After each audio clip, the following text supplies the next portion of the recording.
Pro Audio Secrets, a show that helps you to find your own voice in sound.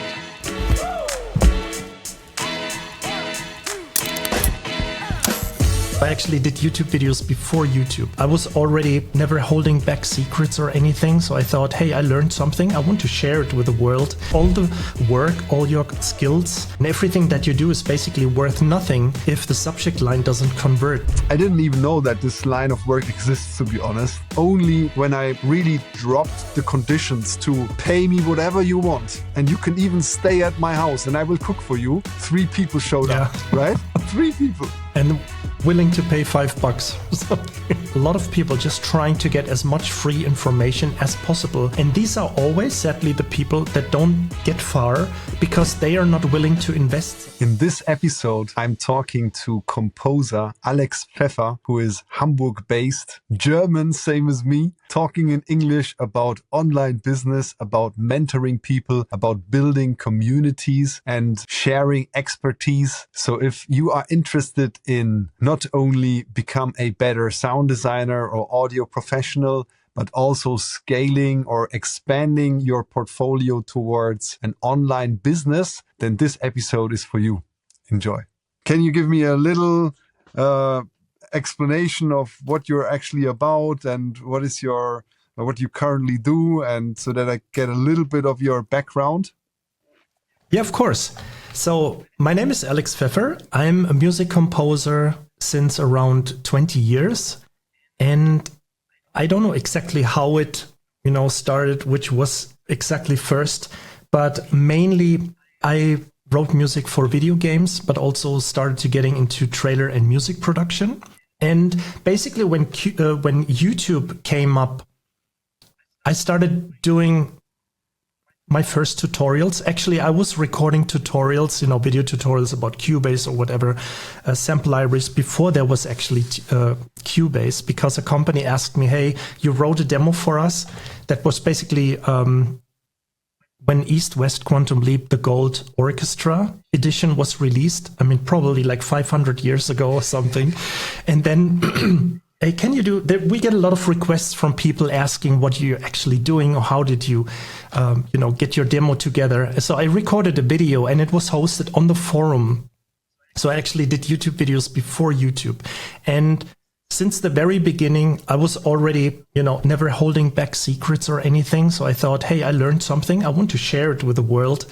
And that basically, happened or became kind of like regular when YouTube came up. Mm-hmm. So that was basically the thing that I started working on my YouTube channel. I also had quite a few gaps of not providing content, just like 1-2 years in between, not doing anything, and then sporadically, and then getting back into this again. But yet, yes, the work as a music composer continued. And right now, fast forward, I specialized a little bit more into the trailer music world, the production music world. So video games were a little bit, stopped roughly like 3 years ago. Mm-hmm. Not that much to do in that, but that was mainly had to do with switching or writing more production and trailer music, but also, as you already mentioned, taking care of my community, because round about 5 years, I started to get a little bit more into the course world or the entrepreneurship world and trying to build my own world domination. Started to think about getting a business done where I'm basically not depending on someone else, just like this little curiosity to build something where I directly get paid, where I'm completely independent of some CEO or a boss or a client or something. And this started, with doing quite a few music products like small sample libraries and courses.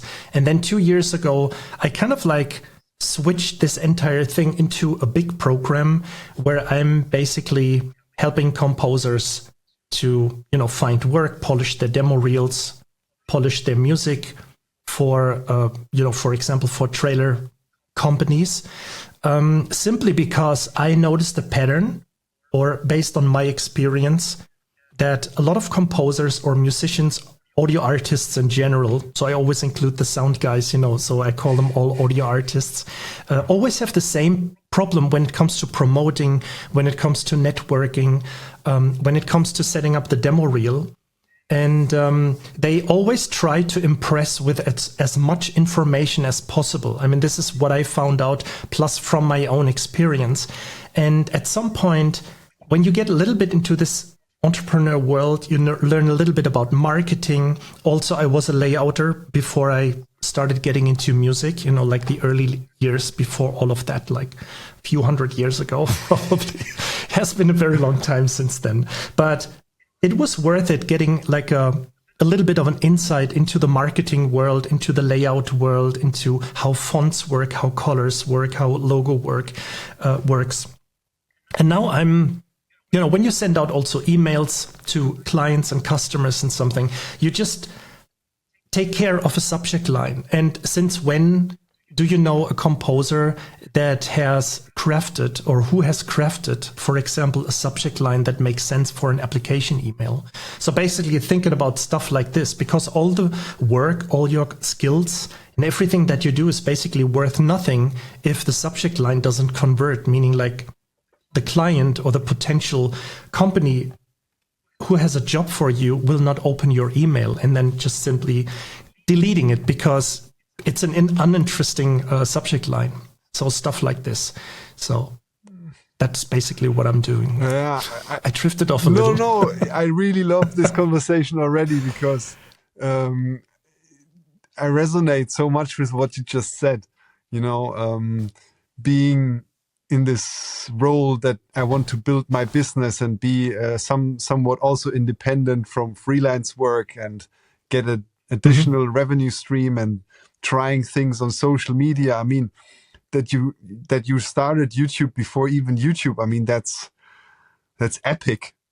For me, this is just like, in a sense, unbelievable. So it was more like an accident because like I created this demo and it was posted on the forum or on the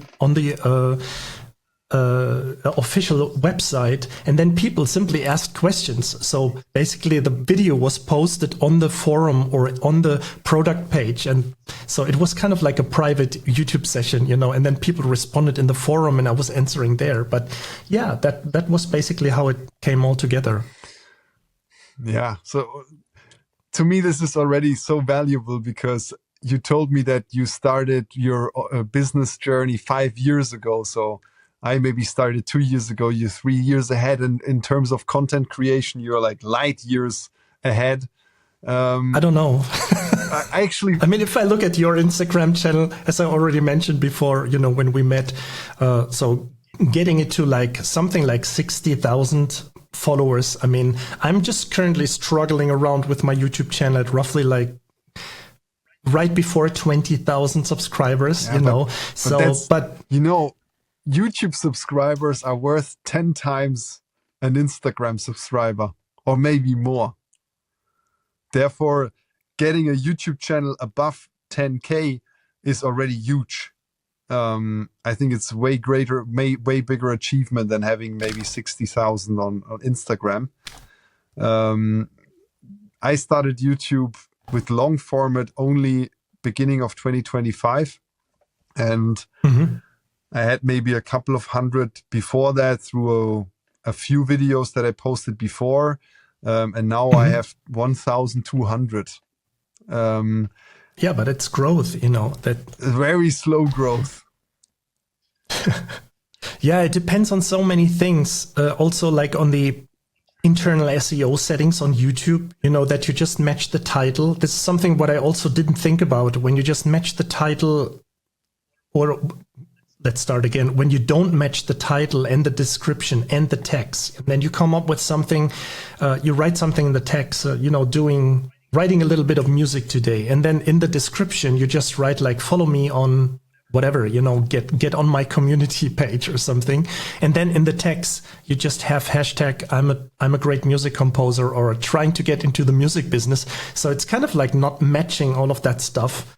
And then if you just make it match, then you see like a little bit more success because you will be introduced, or how do you say, like displayed on the landing page of YouTube, and then also forwarded to new people that may be interested in what you have to say or what you're talking about. So you're teaching this also to the composers in your community? Yes. So yeah. From my point of view, what people today actually need is to be good at what they're doing, to have the skill set to deliver on day one on the job, and to know how to present themselves online and how to network efficiently by putting out content. Would you agree on that? Exactly. Or is there another way in 2025 how to land new clients and how to build a freelance business as an audio professional? Yeah, I totally agree. I mean, it's the organic way, right? Of course, there's like the paid way, but I mean, who of us has like a budget of like $1 or $5 grand per month and just putting it into some spots or some reels and then figuring out how it works or not? So the easiest way, which is also, of course, a very difficult way, not because it's so hard to do, it's just following a few guidelines. But the difficult part is the consistency. If you're not posting like every, like long form content, I always say like it's completely enough if you just do that once a week or every 2 weeks. If the content is, very complicated to produce, for example, if there is a lot of camera angles involved, or a lot of cutting, a lot of editing, a lot of overlaying, then of course it takes a little bit longer.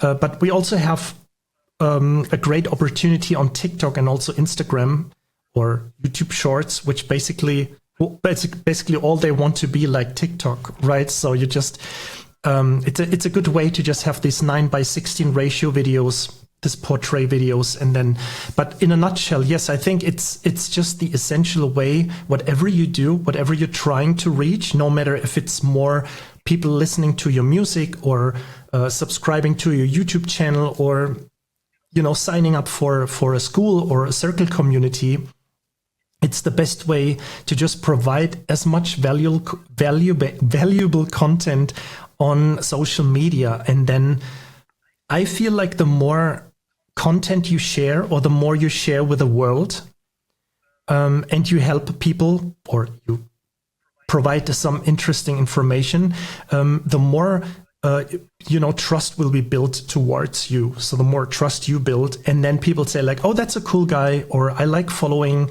that person, or has a cool voice to listen to, or whatever that is, right? A nice, charming person. And then I want to follow that person, and I'm interested more in what this person has to offer. Okay. And quickly want to, sorry. No, the thing is, what if a person is just starting out and has not the 10 years, 20 years of experience that you have, that I have? And then I just talked with Leon, who also runs a YouTube channel with 5,000-6,000 followers. And he said, the problem is now every person who starts out now puts content on YouTube, how they craft their vocal chain for recording whatever, voiceover, or I don't know, a singer or what, I don't know, but let's say vocal chain. And you have like 1 million people posting about vocal chain, and it's really like repetitive. And so how do you help your mentees to come up with something unique, and how do you help them to find the thing that they can share that no one else can, so that they are not the 50th person who shares their vocal chain setup?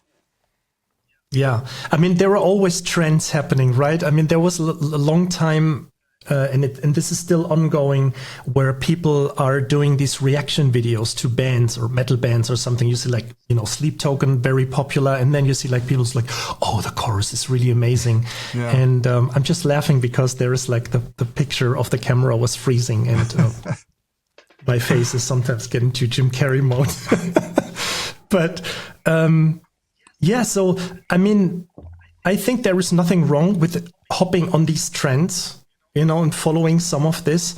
But what I think, or what I would tell somebody who wants to start a new YouTube channel, is being aware of the target group that you're trying to reach. So just as my primary example would always be video games. If somebody wants to get into video games, what can you post? And there is a little bit of trickery happening, because when you, as a composer, taking me for example, a composer who's using Cubase, what I'm watching a lot is Cubase tutorials, right? And then you see like other music composers talking about Cubase tutorials.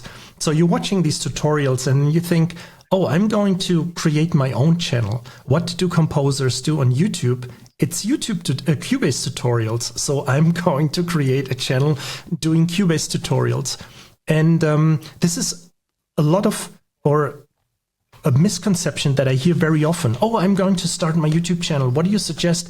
I thought about planning some Cubase tutorials, blah, blah, blah, blah, blah. But then I ask, isn't your goal, just like my example, isn't your goal getting into the video games industry? And then they say, yeah, so what does Cubase tutorials, music tutorials, talking about sample libraries have to do with the video game industry? And then basically I suggest kind of like a mixture of trend hopping, and also staying what is interesting for video game companies to hear about.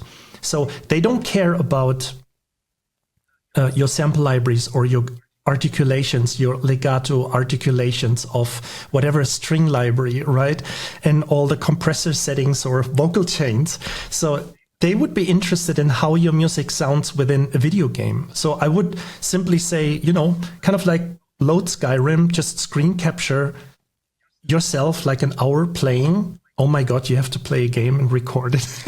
And then afterwards, basically you have like 60 minutes of content. And what you're doing then is trying to find some moments, maybe 20, 30 seconds, where something funny is happening, or you kind of like defeating a boss in a game and something went very well, kind of like these situations where you think like, oh, I was, lucky that I recorded this. And then you can take this little snippet of whatever, 30 seconds maybe, and you start taking some track that kind of like fits the scenery. So Skyrim would be an adventure track. Maybe you have something flying around on your hard disk that is a little bit going into this, Jeremy Soule style, adventure style, Lord of the Rings, something like this. And you take like, most of the time this works. You just take a track, probably 1.5 to 2.5 minutes long, 3 minutes, and then there is some 20 seconds that fit directly the scene. Maybe it's just you wandering through the nature and there is like the sun going down or going up, you're right, and you see like the lighting doing the rest of the game. And that is like a beautiful moment. And if you do that regularly, if you just come up with daily content about this, but you put your music in the foreground, maybe you can have like a little tag saying original music by or whatever. And then people see, hey, this is how this music or his or her music is working inside the game. So then then people or video game companies see this in the context of how your music works inside the game. And if they then visit your demo reel, which is also focused on video games and not presenting, 100, 200 tracks and all kinds of different styles and rock, metal, jazz and orchestral music and John Williams wannabe and also Hans Zimmer wannabe, and a biography that is as long as the Bible. So you just want to keep it like a crisp piece of information by being aware that, for example, a video game CEO just has like 5 to 15 seconds to just check out your demo reel. Yeah, I totally agree. When I went through all the applications working at Ubisoft for a Foley intern back then, it's so quick how you... I didn't know that, honestly. I didn't have much time, honestly, to check all of the stuff that you did, but that's pretty impressive.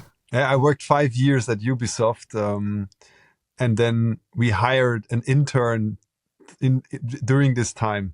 And then I had 300 applications on my tool that we use there for the hiring process. Yeah. Holy moly. Yeah. And then I went through this 300 applications like really, really fast. And this wasn't the first time that I looked through applications, and I realized that my decision making is so quick, you know, when I open something up, it's instant if I'm interested or not. And then just out of, let's say, goodwill, I then make maybe one more click and look at the show reel or something. And then I'm done, you know, but I already pre-decided by the first look if I'm interested or not. It takes like a couple of seconds, as you said. And then also something I try to tell people that are willing to listen to me, that they should come up with a maximum 90 seconds reel that also shows a little bit about their persona. So I would really love to see their face, hear their voice, get a little bit of a feeling of what this person is about, because that already helps a hiring manager or a recruiter so much to get an idea of who you are. And then it's way easier to decide, okay, I want this person for a first interview or whatever, you know? And yeah, exactly. And that's also the point about this whole content creation. When you do this and you are willing to show on camera, it's ideal in my point of view. Then people can get an idea of also who you are, and if they would like to work with you, or if they can feel your vibe, or if they see you fit in a team, or whatever it is you want. Exactly what you said. You have to think about your target audience. You don't want to make content for other composers if they are not your client target audience. I mean, in your case, it makes sense because you help other composers. Yeah, I'm targeting basically other composers, right? And I'm also targeting other audio professionals because I want to help them setting up a modular Foley recording space. Yeah. This could even be interesting for composers because do you know Robert Dutzig? Yes, yeah. So we also had a few chats in the past. He's a great guy, and I also managed to be twice on the phone with him. And I found out that he is basically delivering sound textures and synth patches to A-list composers. So that's like one of his clients is like music composers who want to have his unique sound design textures that he records or synth patches. So then he sells that to those composers. And I didn't even know that this line of work exists, to be honest. Other lines of work that he has, I also didn't know. For example, he sells single sounds that are being used in movie trailers by licensing them. So he's licensing sound effects in a way that only you composers can do with your music. And I didn't even know that you can do this with sound effects. So anyhow, so now let's say you wanna work with Robert, but you cannot afford it or whatever, or he has no time, and you are creative yourself. I could now teach you how to set up a little corner in your music production studio and then start to record your own textures in a way that is usually not really accessible to people who don't know the things that I know, because I worked in Foley for so many years in non-ideal rooms. I worked in ADR studios. I even worked at Ubisoft in a vocal booth that was just 11 square meters of size. And I managed to record AAA quality sounds in there that actually got me nominated for Best Game Foley in 2025. Having that is quite something. You know, having that, this is the proof that I could tell you, like, okay, do this, and then you can also record like proper impacts and Foley stuff that usually, you know, you need a very controlled room. Anyhow, that is some my angle that I'm trying to target people with, and this is so complex to me to get this right, like the communication. You know, I managed to gather a lot of followers that actually are in the right, like are in my niche, so they are interested in that and they are professionally working in in this field, but I cannot really come through with this communication that they actually understand what my offer is. This is so complex. So how did you manage to get, I think it's 50 people in your paid community, right? It's actually 108 in the paid community. Yeah. Yes. And the price is €100 per month, right? 97, yeah. But I just have to clarify that because I want to keep this as transparent, as honest as possible. Yeah. I started setting this up, and this is also what I recommend to people. If somebody asks me, hey, how can I get like a community going? Because there was, during like a time, I think like 1 or 2 years ago, Skool, the community itself was really booming, and it was that amazing. I mean, it's like a platform. I mean, you use Circle. So it's basically like two similar platforms. Yes. But the reason why I loved Skool is because you have the community tab, you have a classroom tab, and you also have a calendar tab. So basically you can host Zoom calls, you have an entire community board on it, and you have a classroom that you can also, and you can monetize the entire platform, or you can just sell courses by, these modules that you set up in your classroom. So when I would recommend this, or if I would set it up all again, I would start working with roughly like 2-3 people in the very beginning and just doing one-on-one lessons with people directly. And then listen basically to their problems and how you can solve their problems. I mean, it's obvious that they should be in your case, people like the topic that you described, to set up a Foley space at home or to create impacts that make sense, which I find very interesting because I'm always looking on how to do that. You have like the typical stuff of like slamming cellar doors or car doors or something like this in a parking lot. But I mean, of course, I would be always open for, learning more about all of that stuff. Yeah. But you basically do one-on-one sessions with these people, and then based, like this mixture of your experience, but also the questions that come from all of these members, there is like a pattern coming up on what you actually want to teach or what you want to bring across in your community. I mean, already, but based on the questions, sometimes, or this very often, not sometimes, happens that we take something for granted that is very easy to us or for you, but basically how to record an impact. Oh, that's easy. And just putting like the microphone in that angle and whatever you do, and then you create an awesome sound. And then somebody says like, yeah, but where do I put the microphone into? Is it like a sound card or is it a preamp? And then you have like all of these additional steps that are natural for you. You just think about, I just have to start at the very beginning. And this is sometimes like we do the mistake, we try to offer too much. This is also like the overthinking when we come up with something. So you want to like trying to answer several questions, like when you set your offer, I would just try to keep it as simple as possible. In like, I don't know, a month, I will show you how to create interesting custom sounds that are invaluable to whatever you do. You're right. So you just want to trim this down a little bit. Also, there is nothing wrong by using ChatGPT on how to shape the exact offer or the exact what you want to do. I'm grinding on this now for 2 years, doing all of the things that you mentioned. I did one-on-one coaching with several people and successfully, helped them with their transformation. Mm-hmm. And then I wanted to scale it because I thought like I cannot find enough people who are willing to pay €1,500 for my coaching.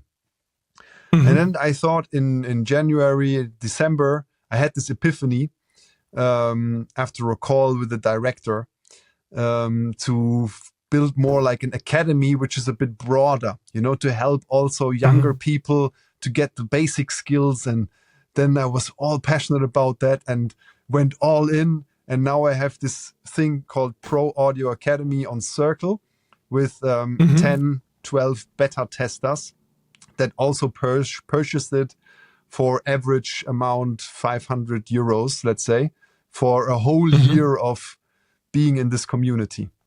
And now I already feel that going broad was, let's say, a mistake, because I'm known for Foley. People follow me for Foley. And now I'm calling this thing the Pro Audio Academy and want to teach people everything that I know, like sound effects editing, how to mix a movie, how to edit dialogue, how to edit Foley, how to record Foley. I mean, it's so much. And it feels like, okay, now I have to go a step back. And now I'm thinking about naming it the Foley Guild and build it more around this concept that if you want to elevate as a sound designer, you can do it by recording more unique sounds. And that's what the best people in the world do. And I can show you a secret how to even record, let's say Foley-esque sounds, which are really hard to record at home. You can do that on top of your, if you do it already, field recording stuff that elevates you already. But now if you want to elevate more, then record also the Foley stuff at home. And then you boost your creativity through that and your uniqueness in your design even more. And the other thing I think is attached to this, what I want to do is now that you elevate in your sound design and in your creativity and in your uniqueness, you also want to get to the next level in terms of maybe better clients or better job offers, or, you know, that you get hired, whatever.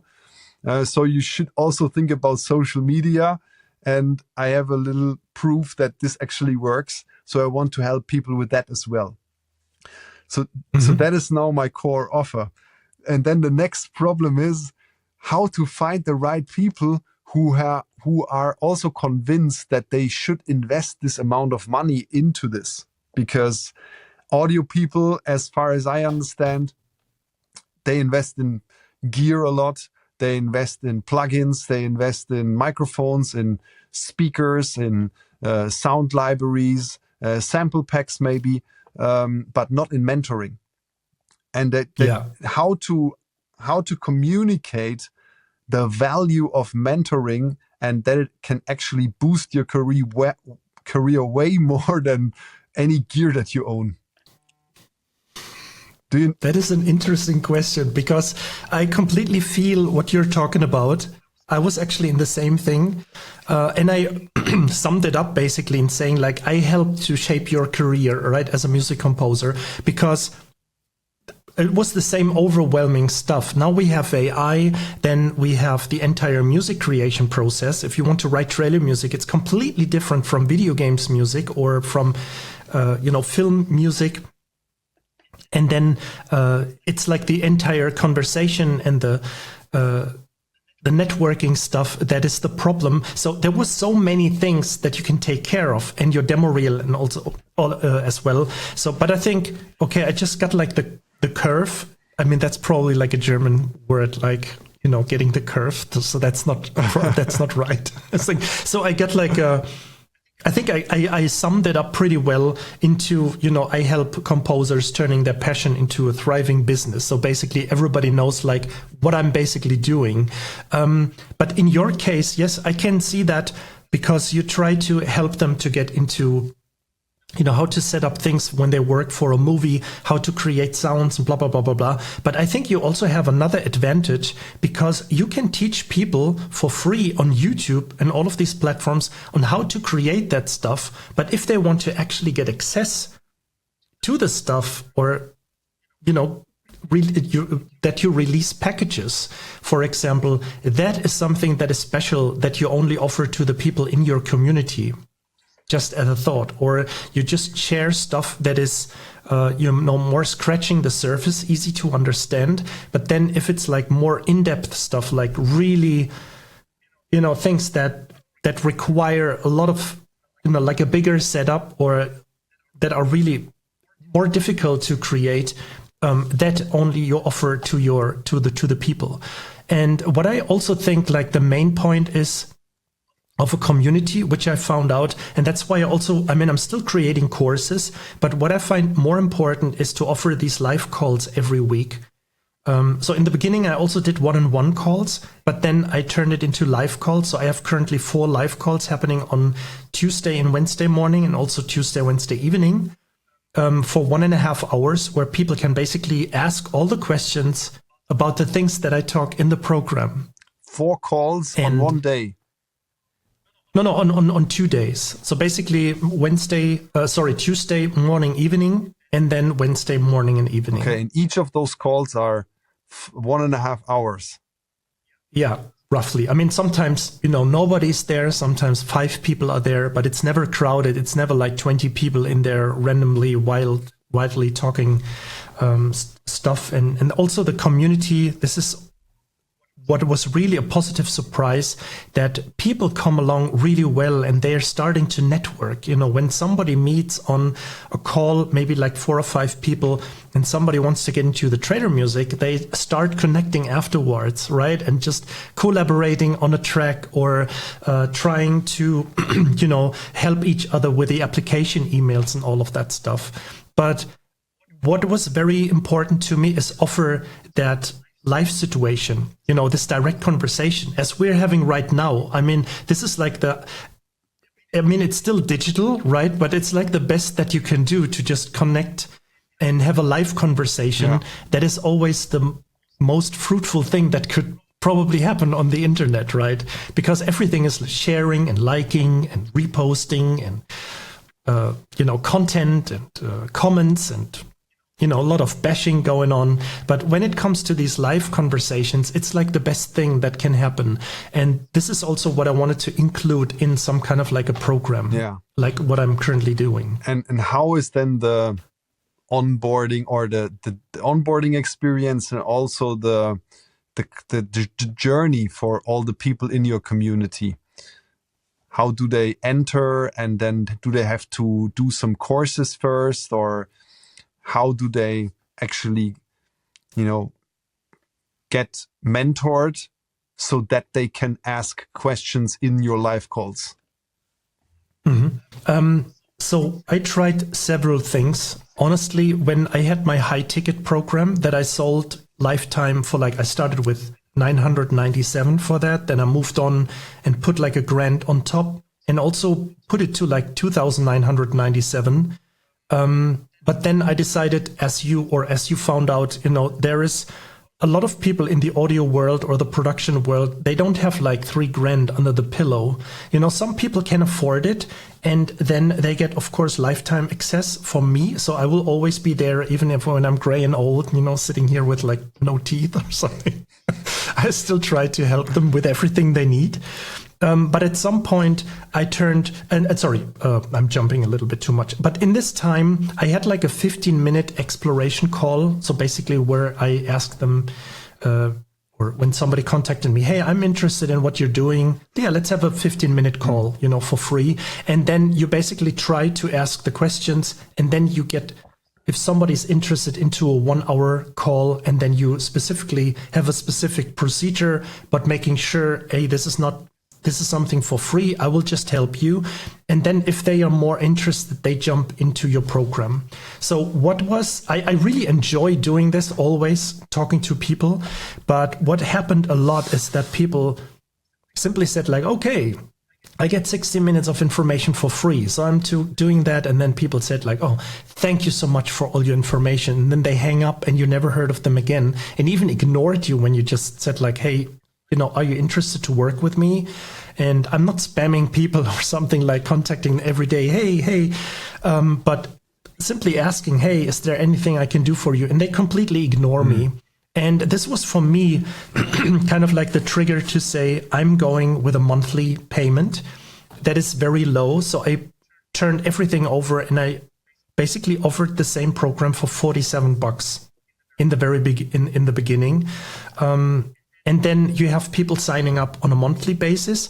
I also skipped the one-on-one calls, and I introduced these live calls. So basically, this would be, from a business point of view, ready to scale. If you suddenly have like 50 people jumping into the program, you don't need like 50 hours for one-on-one calls. So basically 10, they will split up. Makes and sense, say like, okay, some will be there Tuesday morning, some will be there Wednesday evening.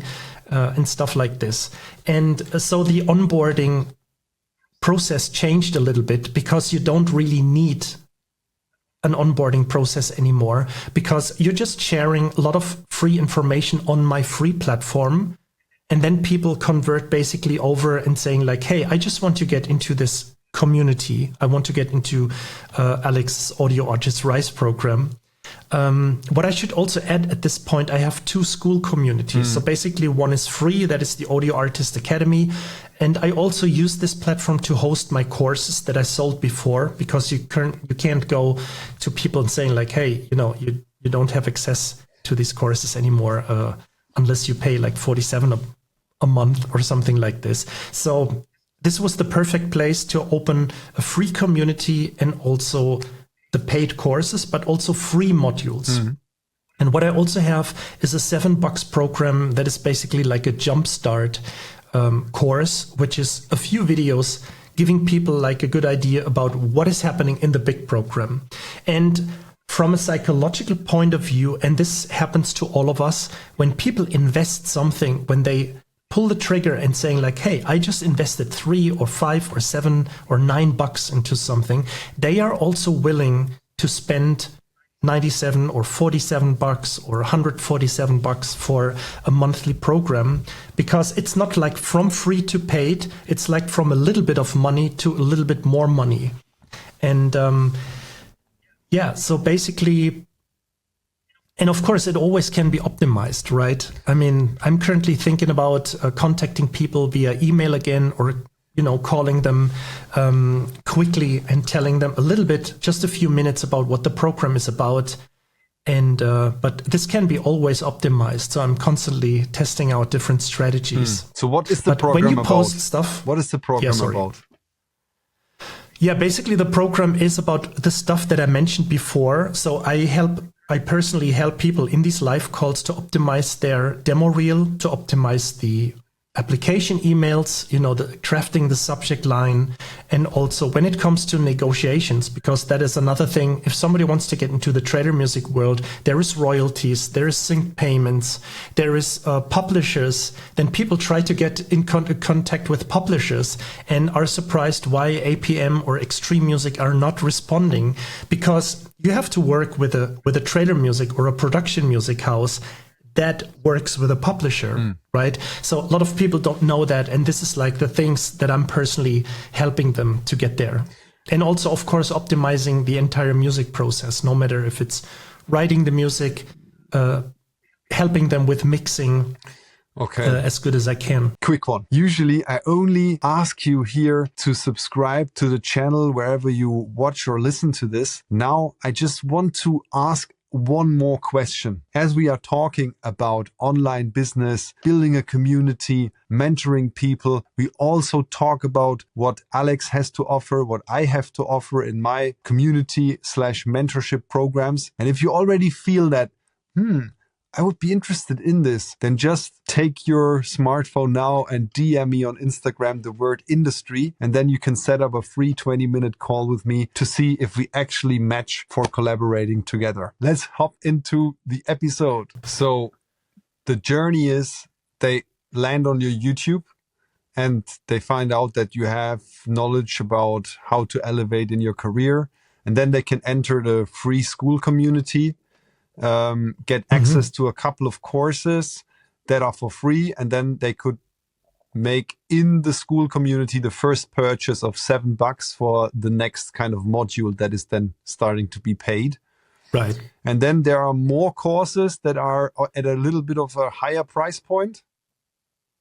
So basically, I forgot to mention that when people are in the program, they also get access to all of the courses that I have available in the Audio Artist Academy, also in my free community, right? So I have a trailer course, video games. In the meantime, I have like the second trailer course, because there is an album coming out, a new trailer album on the label of Epic Score on the 4th of June. So that's next week, I think. Yes. And then, so basically, when somebody joins my program with the live calls and everything, paying $97 a month, they also get access to all of the courses that I have on my free platform. And then people can decide if somebody says like, no, I just want to get the trailer course for $247 and not pay anything at all, but want to own this course forever. Then basically I'm just paying a little bit more money, but have this thing access to forever. Or people say, okay, I'm willing to pay $97 a month, but I have access to courses worth, I don't know, like $1,500, something like this, and access to these live calls, which are, I think, like the best thing in general, because if you can personally help someone, it's like the most valuable thing that can happen. So if I would have a session with you, you explaining me about Foley stuff, I can react directly by asking a question and you can answer this question.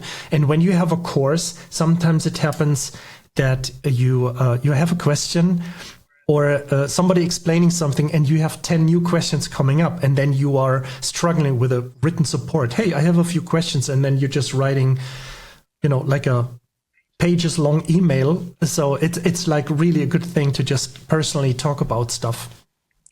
Yeah, it all makes sense. I mean, I'm really studying this for a long time, and what you just explained, I can digest, and I already made up my mind that I also want to implement this same structure that you have.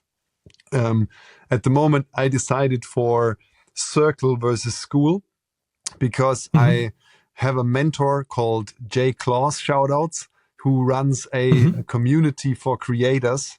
And I really love this guy. And he has this community called The Lab, and that is hosted on Circle. And he has also a course, How to Build a Beloved Membership. So I opted into his community. I took the middle tier, so access to all the courses, but also access to the peer-to-peer network with over 200 creators in there who all share their struggles or wins or losses. And there's so much going on there. And it's like really like high-end creators in there, like people who have millions of followers or like big businesses earning a really substantial amount with online business. So, and experts for email, and like, it's really a great community. So, and the price point is $2,000 for 1 year. And if you want one-on-one support quarterly with Jay, the owner of the community, it's $4,000. And then the basic tier is around 400 something. That would only get you access to all his courses.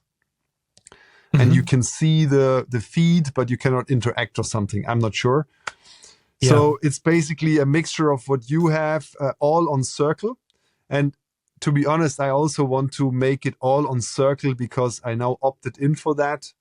Paid, I don't know, 1,000 something euros for the whole year. And to now go to school and set it up all there doesn't really feel like natural to me now. Although I mean, it's like digital audio workstations, if it works, it works. Yeah, but it doesn't really work. Always That's the problem, it's such a huge amount of work that I have to put into setting this up in a way that it would be similar to your setup or to the lab or to other people's setups, that I have basically a free access to like a little idea of what the community is, then a low budget, low ticket offer that get people like a bit more access, and then also maybe a 3-tier stack kind of high ticket offer from I don't know, maybe the same price range as Jay has, from 400 for the basic tier to maybe 3,500 to like the premium access with like one-on-one support. But actually, I'm not sure if I can find the right people for that, especially when we talk about audio people. It's the same problem again. Can a junior afford 400 a year for a basic membership? Can an intermediate person who wants to learn home Foley afford 2,000 per year? Can a senior person who also wants my one-on-one support and business advice and how to set up their online business afford 3.5 grand? That is the big question I have right now. So my question to you is, how do you manage churn with 100 per month? Yeah, so I mean, also honestly, I have to say, I moved to 97 a month like a few weeks ago, right? So the thing is like handling the churn is basically just contacting them personally and then saying, hey, can you just let me know where I failed, or is there something I can help you? And then people are very friendly, because usually you think like, oh, this guy, did stuff that, didn't help me, blah, blah, blah. So you have like all of that weird stuff, all the worries going on in your brain. But then it just turns out, oh, my credit card wasn't, there wasn't enough money on my, how do you say? Like there wasn't enough money on it. So I will take care of that, right? And then they're in again. And sometimes, of course, people say like, okay, I had enough for like 2 or 3 months. You helped me, but I'm just leaving. And I think this is like I think I'm currently at like 6% churn, something like this, a churn rate, which I'm okay with. But what I'm trying to do now, I actually did that today and I didn't announce it yet. Stupid Alex. I thought to myself, because on Skool you can offer a monthly price. That's like 97, but the annual price, you can decide on a different price. So I made it something like 30% off. It's roughly like 800. So people can now decide, does someone stay for a year and save 30% of the money, or do they, get into this on a monthly basis and just maybe stay for just 3 months or something?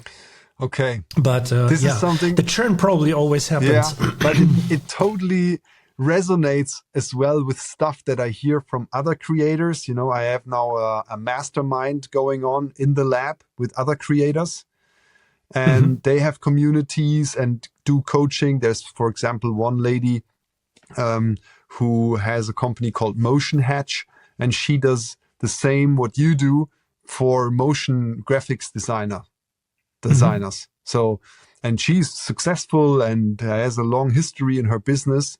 So I learn a lot from her as well. There are other people in there, and they are building memberships as we speak. And it is always around these 800 euros per year, also for them. And then they have like a premium coaching offer, which is around between 5 to 7K, where they have like one-on-one support and an intense kind of cohort-based coaching going on. Is that also something you still consider for yourself?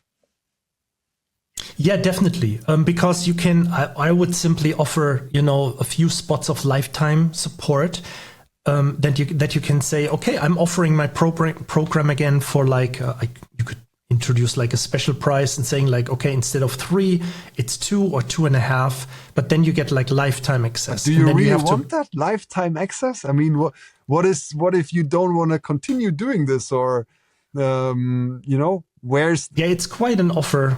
It's quite an offer, but probably, I mean, yes, I would probably just make this available for a few slots. So I would limit it, of course, down to like maybe 3 to 5 people, and saying like, okay, you also have to be honest that a lot of people joining in for the lifetime access, they at some point know what is happening, and they sometimes drop by in the in the live calls, but they don't really need the support, but could potentially come back and, arrange a little call with me, or jumping into the live calls, or sending me a message. So you could say like they have been served well, so they're happy. And I have people that, suddenly start working in the trailer music industry. One of my students, he started getting into trailer music, I think like 1.5 years ago. And then he sent me his first track, and we just intensely worked on this track. And now he's just working for 3 trailer music companies simultaneously. So, and then of course it takes a long time until the money drops in, because you have to register with a performance rights organization, blah, blah, blah, syncs, royalties coming in, takes a long time until the music established. So, but But coming back to your question, I would probably say introduce one-on-one sessions again by saying, okay, if you join in for like $2,000, you get lifetime access to the modules, to the also the live calls, but you will get like additionally maybe 10 or 5 one-on-one calls, 90 minutes each or something, where I can help you intensely with your problem, and then that would be basically the offer. Because when you offer like 10, maybe 5, I don't know, I would have to do some math. Yeah, definitely. What's I just, but this is another thing, how do we position our one-on-one time? Because in my case, as a Foley artist with my studio, either if I record myself or if I hire a mixer, I can make between 1,000 and 2,000. Yeah, let's say average 1,500 per day, 8 hours. So that is a little bit below 200, right? When I'm giving coaching, I'm charging now 250 per hour, one-on-one. 1 hour. Yes, but other people like this guy, Jay Claus, he's charging $500 for one-on-one hour of coaching, or even just 30 minutes. I'm not even sure. Because his clients are people like me who maybe make 10K per month. So I can afford that if I really want to. It's expensive, but if I want this knowledge, then I want the growth, then I invest in that guy, right? Because he can help me in no time. And this maybe this mindset is not really there with audio people, or they just don't have the purchasing power. But I don't see myself like giving myself this argument, if they hire me with my Foley studio, they would only pay an average 200 euros. So I cannot charge more than 200 euros for my coaching, because in my coaching, I give away all the value that I gathered through 15 years of grinding on this. But then again, to make people understand that is so hard. I had one lead who wanted to join my retreat. I made one Foley retreat because I have a nice remote place here at the Rhine River, whatever, and my studio here.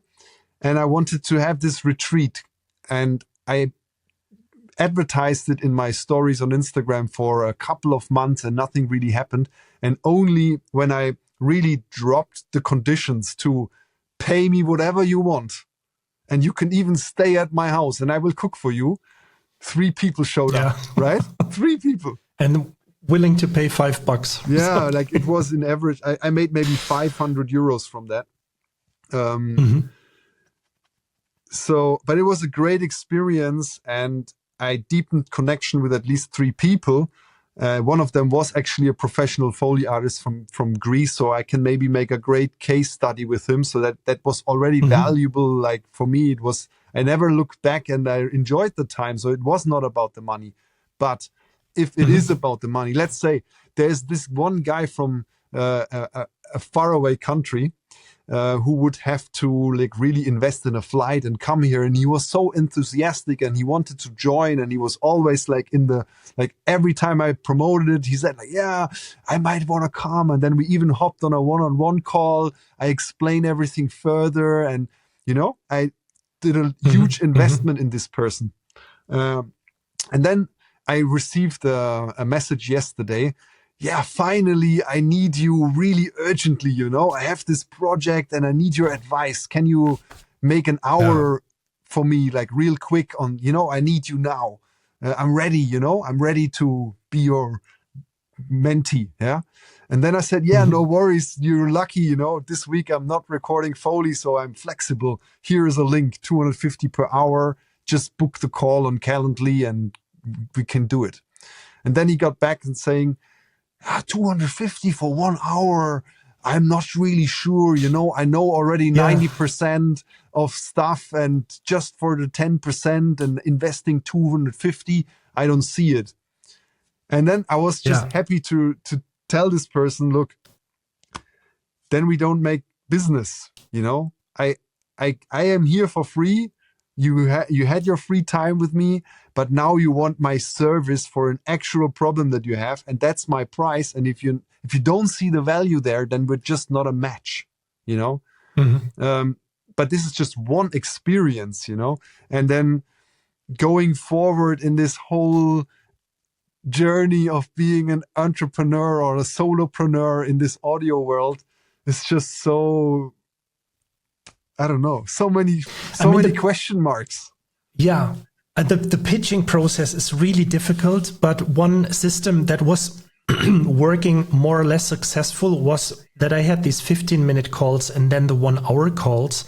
And then I've recently, I just want to get with that first, because in these 15-minute calls, you can just find out if somebody is really interested, if the person has the money, and if the person can take action now. I mean, these are like the 3 things that I also learned from, you know, a German, if I can mention them, you know, like maybe you know them, the Baulig brothers, which are like two brothers here in Germany. They teach, you know, business and all that stuff. So I thought like, okay, what the heck, just taking the training. And I've learned basically that they reduced the time that you would have to invest to find out if somebody is really interested in what you're doing. And you're just doing like a 10-15 minute call and just trying to find out, look, I would offer you like a 1.5 hour, whatever that is, quality call to helping you with a problem. If you see, you know, success in that, would you be willing to continue working with me? And then you just try to find out, you just talk about the price, what based on your experience people would have to invest. And if they answer this with yes, and if they also answer that they have the time and also answer the question, like if they are the decision taker, because sometimes it's like somebody saying, like, oh yeah, of course I join, you know, and then in the last moment, wait, let me ask my wife. And then it's like on the phone, and then you're like, no, you know, something like this, a situation. And then the guy's like, oh, okay, so you probably heard it. And then the entire thing, you know that from the very beginning in this 15-minute call. So you kind of like avoid spending a lot of time with people who are, I mean, sadly, this is the way a lot of people just trying to get as much free information as possible. And these are always, sadly, the people that don't get far because they are not willing to invest something. Because I'm not saying this to grab money from someone, potentially somebody who is interested in what I'm doing, watching this podcast right now. But I mention this because I just lost my red line. People fail. Old. You know, people are not willing to invest. Thank you so much for saving me. And you know, if you're not willing to invest, you kind of like, you get stuck at some point. But that's basically what I wanted to say. So you're changing your attitude towards that. If you just invest something, you become really invested also with a passion that you're getting inspired by the people that you're talking to. And you know, hey, I paid a shitload of money, so I just better sit on my butt and do something for it, right? And this is when people really see results. Yeah, definitely. So it's a huge journey. Yeah. And so also, right, because when it comes to this pitching process, I mean, what works not really well is these emails that I'm sending out. I also, I'm a huge fan, and please don't, you know, hurt me or something for that. When I say like, I'm a huge fan of AI when it comes to helping us to make work, to make things easier. For example, like ChatGPT or whatever service, Claude or Gemini, whatever you want to use for writing stuff, for assisting stuff. I also don't mind if a graphic designer, for example, uses AI music for, you know, the demo reel or for social media content. I mean, I use AI graphics, you know, and videos for my music. But when it comes to the working environment, when it comes to people working together in a company, better the company doesn't include AI to just replace the creative minds, because this is also what destroying, you know, kind of like this oh, this is this guy creating the music. This is this guy doing the world design or whatever. You know, at some point, there will be companies doing just AI, everything AI, or even movies. I mean, a completely different topic. But I also, as I said before, for the pitching process, I'm using AI to just sometimes send out or generate an email, because when somebody joins on Skool, they can answer me 2 questions. What is your goal and what is your problem? You know, what is you want to get from A to B? What is from A to B, and what are you struggling with? And then I can kind of like design an email that brings out the problem or the pain points and how I can help them. And then sometimes people get back to me and saying like, yeah, of course we can have a call. Let's talk about this for 15 minutes. And then of course you can get in a call and doing the conversion process. But if you offer something that is 97 or 47, is it really like worth it, you know, to even invest like a full hour in showing people what to do when they just sign up for 1 month and then canceling again? Yeah. So I would only consider this when the price point is higher. But in the meantime, I would focus on getting content done on YouTube and all of these social media platforms and give away as much information that it hurts for me. And then thinking about, oh my God, nobody wants to have anything to do with what I'm doing, because people just grab the information from my YouTube video and then leave off. But there are a lot of videos, and I learned this from all of these AI automation, AI agent guys that are around on YouTube. If you just spread the information and you help them in the smallest detail possible, but you hold back the actual blueprint to something, meaning like a Cubase session, or in your case, you know, the sounds that you're creating in a video. So I think that would convert well. So in your example, you're creating, hey, I'm going to show you how to create like a super cool impact, and, you know, to a point where you can sell it as your own pack and make money with that. And then, but if you want to, you know, get like a best understanding of it, if you want to grab that pack and use it for yourself, you can join my community for $20. And by the way, or whatever price you charge. And by the way, I'm creating kind of like these packs every week or every month or something like this, right? In the live calls, or, you know, if you have free time available. And then you would basically help people, giving them the information on your YouTube channel. But this creates trust, and then people joining your platform and sticking with you because you're simply a cool guy giving away all of that information. And the worst, I think, just quickly want to add that the worst I think that you can do today is this so-called black box teaching, that you just say like, but the true information you get in my program, which is 9,999 or something like this, right? So just holding back the last bit of information possible. And I think this always creates this mistrust. This guy wants my money, you know? Mm-hmm. So I thought from a value exchange that I'm using free sound effects more to get people's emails.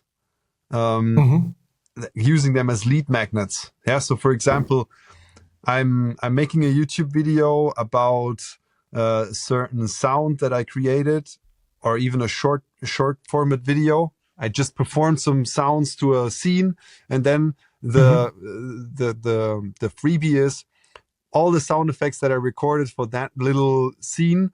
You can grab by just signing up to my email newsletter, and then I get people on that. I have the podcast. I have YouTube videos where I want to more focus on those 2 things that I know about, like how to record home Foley and how to elevate in your sound design, and how to use social media in order to get better clients. Yeah. So we're making YouTube videos only around those 2 topics. And then the thing is still, what's the core offer in my community then?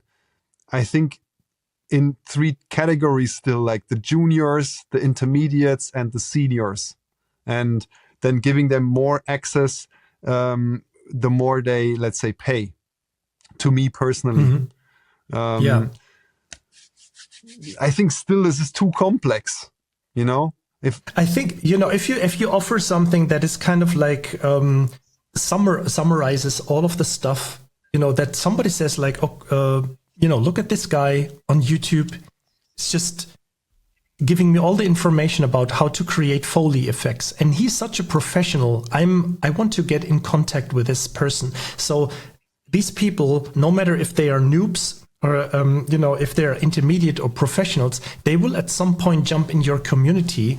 But this only works only by posting consistent content and not thinking too much about what you're actually posting. So coming back to the example that I've used on video games, if somebody wants to get into video games, if you just constantly do these little gaming videos, or also doing what I probably didn't get into, what I mean with trend hopping. So like Claire, Expedition 33, for example, is currently a game that is like really well received, or like a few months ago it was Elden Ring, for example. So if you just trend hop on these games and say like, okay, I'm doing a boss battle, recording my little boss battle, doesn't have to be like good or whatever, but you just, if you lose, you just make the music sad at the ending. But you just stick with that topic and you just do that all the time and repeat it over and over. So I wouldn't think too much about the content that you're providing, but just keeping the consistency up, that you show up as much as possible. That's and if somebody's a professional. Yeah, I post every day on Instagram, on LinkedIn. I post weekly on YouTube long format. I post bi-weekly podcast. So that's already going, but still people don't really know what they can get from me, Yeah. I mean, maybe we can, I would be happy to look at your offer and trying to give you some input about what we could, change, and analyzing your strategy. Yeah, or maybe I'm building the offer right now. The current offer is join my beta testing community for 997 per year. And I'm developing a new product with my beta testers, and I want to roll out that, let's say, new community in September. Mm-hmm. But how do you communicate the offer? Because when this is your sentence, or when this is the wording that you're using, it's like way too long. So I would just trim it down to like, I help you in 60 days to become, to create the Foley effects or create sound effects. Of course, you would have to just like think a little bit about, I'm not good at this, especially not in English, to just come up with a clear offer that you want to communicate. But I think this has to be like really clear. So in my example, because I did it, it's basically saying like turning your passion into a thriving career as a music composer. What is honestly a little bit risky for me if I would say I guaranteed get you a job within like 90 days in the music industry or something, because times have changed a little bit, right? It also depends on the effort that somebody's putting into. Does somebody show up once a month on a live call, but wants to get like in the video games industry? And I mean, there are people that didn't get their demo reel done in like being 3 or 6 months signing up with me, and then you're still like, you have the videos here. We had like 3 live calls talking about, there is always somebody who's like not doing it.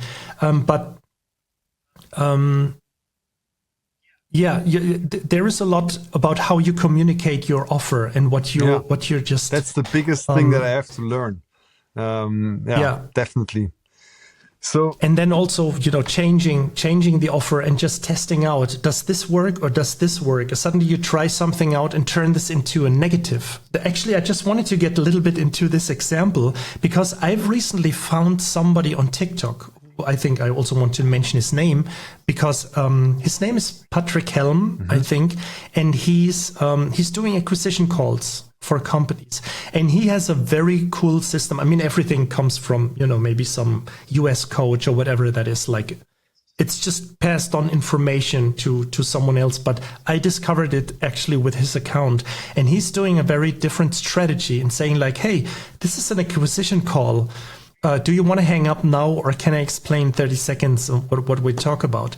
And then he's like, most people laugh at this point and saying like, yeah, just you have 30 seconds, go on, continue, right? This always creates kind of like this charming character, this charming situation. And then they basically say, I'm talking to very big company owners right now. So he just gives you like a flattering, like a compliment. Oh, he's only talking to very big company owners. And then you can always something similar when I hopped on TikTok. You can say like, you just, I'm just talking to skilled or potentially, like the Foley artists. I'm only talking to the biggest, company owners in this certain area of Germany or whatever. Yeah.